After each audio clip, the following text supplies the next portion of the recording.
You've probably seen these guys all over your feed. Anthony Cruz! Oh my goodness! It's the Iron Lotus! These are the Savannah Bananas. There are over 4 million people on a wait list right now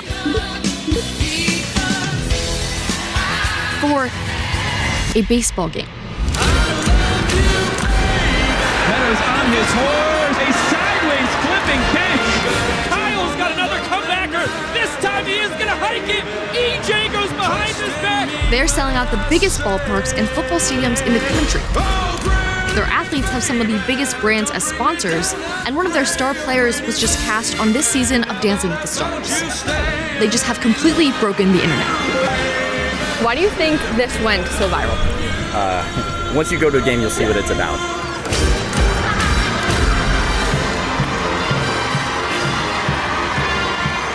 Now, you guys know I love a good deep dive, but I decided it's best to experience a game for myself. So I decided to come out to Pittsburgh, Pennsylvania at PNC Park to see what the Bananas are all about. So let's first lay the groundwork. What is banana ball? It is baseball with more rules to speed it up, make it more exciting. It's all about the fans, giving them a show. We are competing, we are trying to win. It's not like staged as far as who wins, but the entertainment is scripted, and that's where a lot of the fun happens. I first learned about banana ball during the rise of their dances from the pitcher's mound. Women in particular seem to love it. A bunch of dancing men. It's silly, it's funny, and their videos continue to explode, especially during COVID. But what the players think sustained them and grew their audience to wider demographics were the trick plays. North Carolina, oh, backflip catch! And Ty Jackson behind the back. Everywhere he's played ball, he's been an impact player. Oh, Jackson Olsen! Backpedaling Jackson Olsen. Barehanded full extension. We were a college summer team that was dancing and also playing baseball. They're also winning championships though, which is crazy, the crazy part. And then the trick plays kind of started coming in, and the young kids were like, the young boys were like, that is sick. And now we'll see people, like we have a banana ball youth tournament. We have all of this crazy stuff happening with the youth baseball players. It's cool to see the boys finally loving the Savannah Bananas. In addition to these trick plays, these guys are learning new dance routines and skits for every single game to keep things fresh and new for the audience.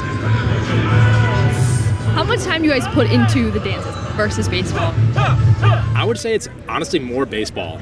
So what you're seeing right now, this is like probably an hour and a half to 2 hours of batting practice, and then we'll go into 45 minutes of rehearsals. So it's basically 45 minutes for every 2 hours of baseball. We all have to do this dance in the third inning. I look at Ryan and like the first batter of the third inning, and I'm like, do you remember the dance? And he's like, we're trying to like remember it as the pitch is going, then we'll do it really, really fast, and we'll remember it and be like, well, here we go. And I think the main part about it too is we're all best friends. So it's easy for us to learn the dance and then perfect it, and we're just like in sync. What's funny is that these guys are not professional dancers. They're just guys.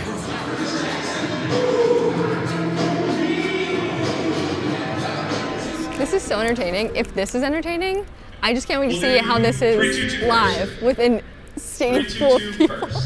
Now just a quick pause. If you're liking this video so far, please leave a like and subscribe. It really helps this channel continue to grow and make more videos just like this one. Okay, back to it. This whole thing started with Jesse Cole, a former college baseball player with a very clear and unique vision.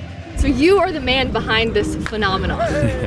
There's a lot of us behind it. I'm fortunate, my wife and I started this, and we were the ones that, we only sold 2 tickets. We had to sell our house, sleeping on an airbed. We emptied our savings account. So yes, that's what we started with 9 years ago. The king of potassium! Please welcome Sprint! So you just had a very specific vision, and you thought maybe this could work.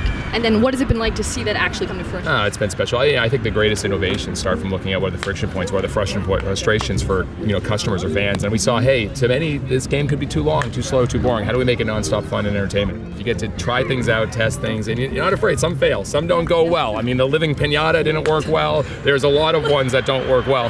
Gentlemen, start spreading that butter. But it's fun, and when I look at the guys in the group and the cast and everyone, we're living our dreams. We're getting to perform in front of sold-out crowds everywhere we go. There's so much that goes into all of this. It's far more than just the viral TikTok clips. I mean, to see growth like this, it has become a full-fledged entertainment operation. From the live entertainment behemoths like SNL or Cirque du Soleil, the Bananas realize that they need to keep evolving to keep it interesting and fresh.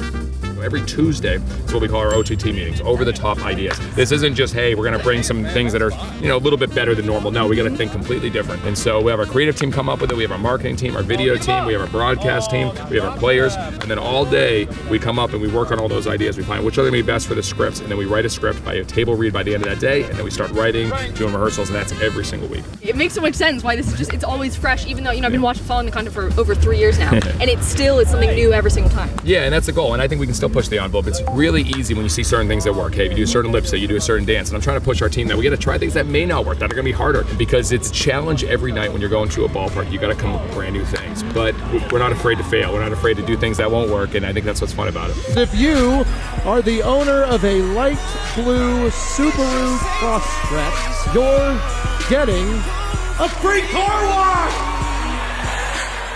It makes sense because they care heavily about retention. They don't want people bored or, God forbid, leaving the game early. Honestly, it is impossible to be bored at a banana game.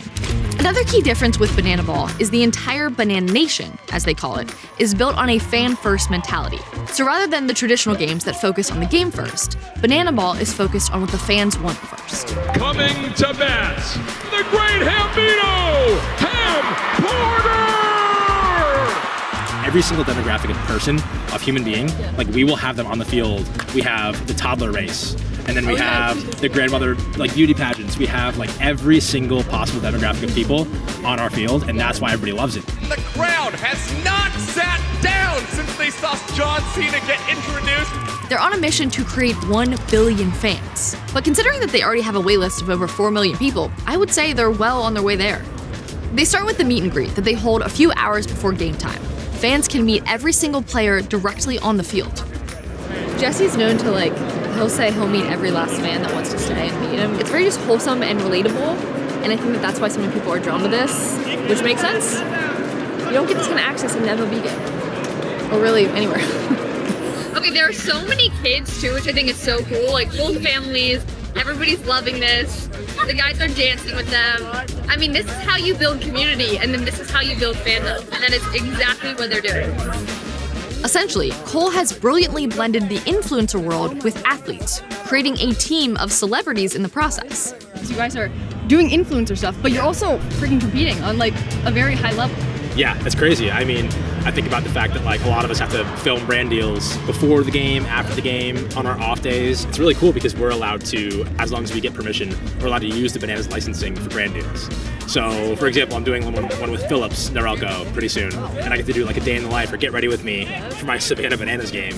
You can't do that with the Yankees. You can't do that with, obviously, any other teams, really. But Jesse has given us permission, and our president, Jared, has given us that permission to do that. So it's so cool. And to any hate that they may get online, they have one message. Just come to a game. Just come to a game. You have to experience it because obviously, so you think all these young girls love the Savannah Bananas. They have to have someone bring them to the game. So their dad or their mom is bringing them to the game. So the dads are usually these hardcore baseball fans like my dad was, and now he loves the Bananas. He's coming tonight, he's coming tomorrow. He's so excited. He's never been more excited for a game, but he was a hardcore baseball guy. All he had to do was come to one game, experience it, and be like, this is cool. They see the Bananas Foster tribute during the game. They see the tribute to firefighters. Basically, everyone somehow is going to be involved in our game. It's the first game? Yeah. Sick. I know. This is a crazy one to come to for the first time. Why? What makes it? Some of the guests. Okay. Some of the guests are coming tonight that I think everybody will know that guest was here. So we're up in the press box right now because they're practicing something down in the field, and I just heard the voice of the special guest, and it's one of those voices that everyone knows because he's the biggest guy on YouTube. There was so much entertainment going on before the game even started. I truly felt like the day was over, and yet the game hadn't even begun yet. And when it did, there was non-stop entertainment until the game was over. Now coming to the field with the biggest YouTube channel in the world, please welcome Mr. Beast! I mean, it was dancing princesses, dads chasing their kids out on the field, their hilariously out-of-shape cheerleaders, endless dances, trick plays, and then just like that, it was over. And as the fans cleared out, there was still this collective energy that was palpable in the air. So every single moment there was something going on, the entire time. There wasn't a single second that my attention was not directed on this field. It was wild, but I totally understand the hype. Your kids, your grandparents, everyone will love it. You truly can't beat live entertainment, and Cole has flipped the script. Rather than doing things with the end goal of getting views online, he's using people's online viewing habits to create real-life, in-person entertainment and real human fans. And in doing so, he is creating an entire new generation of young kids wanting to get their hands on a baseball bat and play America's favorite pastime. I've had so many kids say, I started playing baseball because of you. I watch your vlogs on YouTube and I started playing baseball now because of you. So I definitely hear that a lot. It's really encouraging to see. And I do think that it is growing the game in a lot of different ways, which is encouraging to be a part of. In fact, some recent additions to the MLB, like their pitch clock, came around the same time that Banana Ball and that faster speed of the game was exploding online. Now, it was certainly a different experience than what you would feel watching classic MLB, but that's the point. It's Banana Ball. It was chaotic and silly and engaging and entertaining at every turn, retention-focused through and through, which it certainly held mine. But most importantly, the feeling I left with was the camaraderie found so often in sports. You felt like you were a part of something. No matter who it is, we want to create fun and create joy. I think the world is hungry for that right now. We want to be brought together. Sometimes there's so much division between how people think, how their viewpoints. If we can bring them together, and you know what? We're not going to take ourselves too seriously. We're going to dance, we're going to sing, we're going to have fun. We need more of that, and that's a responsibility that we want to bring wherever we go. And a stadium full of joy and celebration was exactly what I loved most about my time experiencing Banana Ball. It was a break from the disunity so often felt online. Instead, it was an experience unified through silly entertainment and sports, under the lights, singing Coldplay together.